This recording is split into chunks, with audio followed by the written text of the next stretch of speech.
Halo semuanya, perkenalkan nama saya Jimmy Mandara dari program Studi Manajemen Universitas Batu Raja. Baiklah, pada kesempatan kali ini saya akan membahas materi kita yang berjudul Penggunaan Teknologi Informasi dalam E-commerce.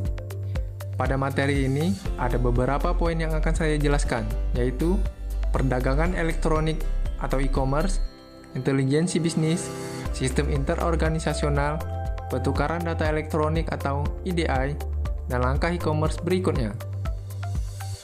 Pertama yang akan kita bahas ialah perdagangan elektronik e-commerce. Secara umum, e-commerce dapat diartikan sebagai segala bentuk transaksi jual beli barang dan jasa melalui media elektronik yang berbasis internet. Selain itu, e-commerce juga melibatkan transfer dana elektronik, sistem manajemen inventory otomatis, sistem pengumpulan data otomatis, dan pertukaran data elektronik. E-commerce sendiri dibedakan menjadi dua tipe.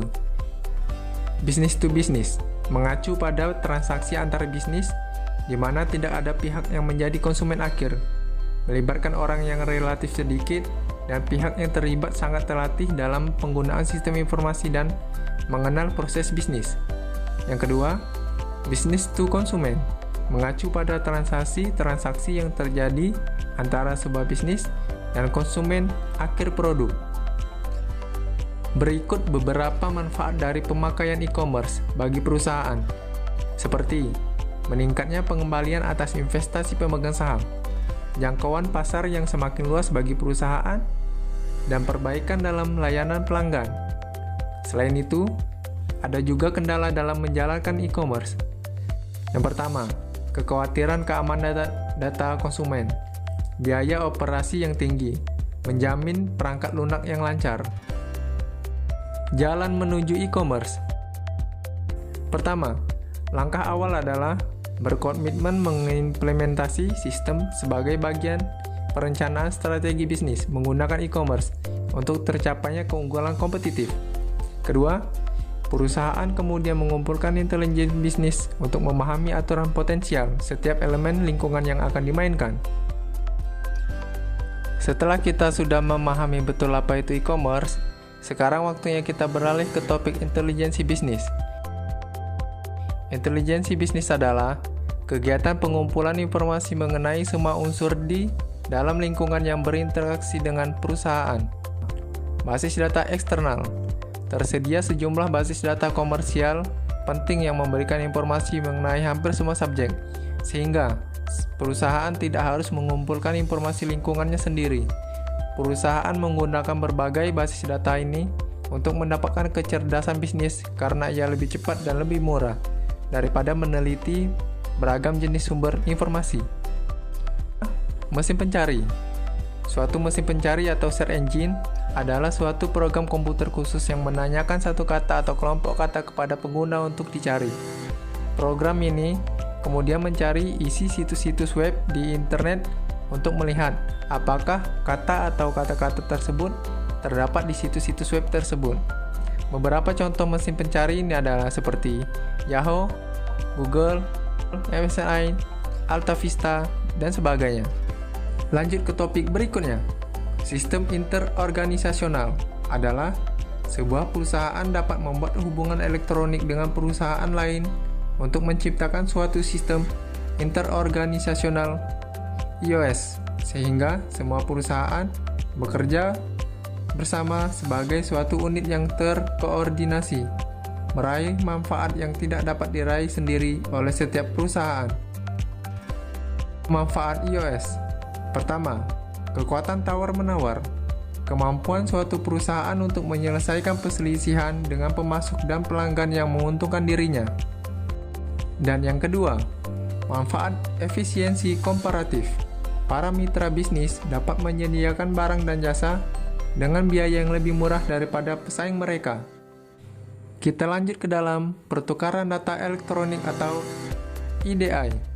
Secara umum, EDI merupakan metode untuk saling bertukar data bisnis atau transaksi secara elektronik melalui jaringan komputer, yaitu proses transmisi data dalam bentuk yang terstruktur dan dapat dibaca mesin secara langsung dari komputer ke komputer di antara beberapa perusahaan.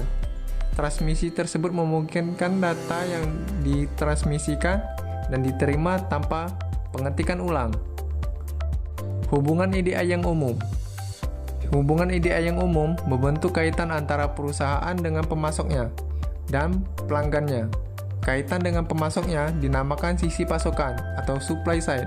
Dengan kaitan dengan pelanggannya dinamakan sisi pelanggan atau customer side.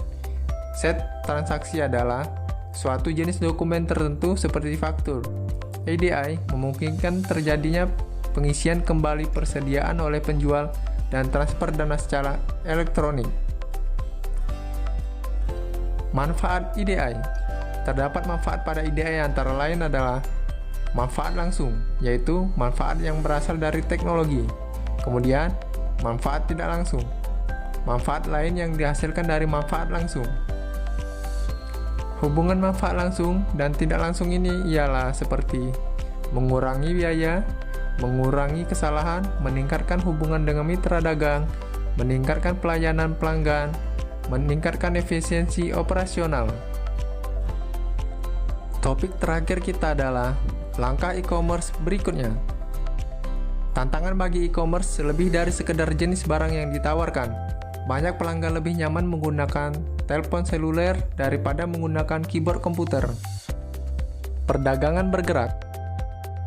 Perdagangan bergerak adalah penggunaan telepon seluler dan asisten digital pribadi untuk melakukan e-commerce nirkabel. Nirkabel berkelas bisnis di semua tempat. Hotspot internet kabel cukup memadai untuk penggunaan web umum maupun pribadi. Namun, memeriksa email di sebuah kedai kopi Starbucks adalah suatu cara yang kurang memadai bagi para profesional bisnis, karena ketergantungan pada sambungan komunikasi kabel dan kecilnya cakupan jarak oleh suatu poin akses nirkabel menjadi akses nirkabel secara terus-menerus mustahil untuk dilakukan. Demikianlah materi ini sudah saya sampaikan. Kurang lebihnya saya mohon maaf. Terima kasih dan sampai jumpa.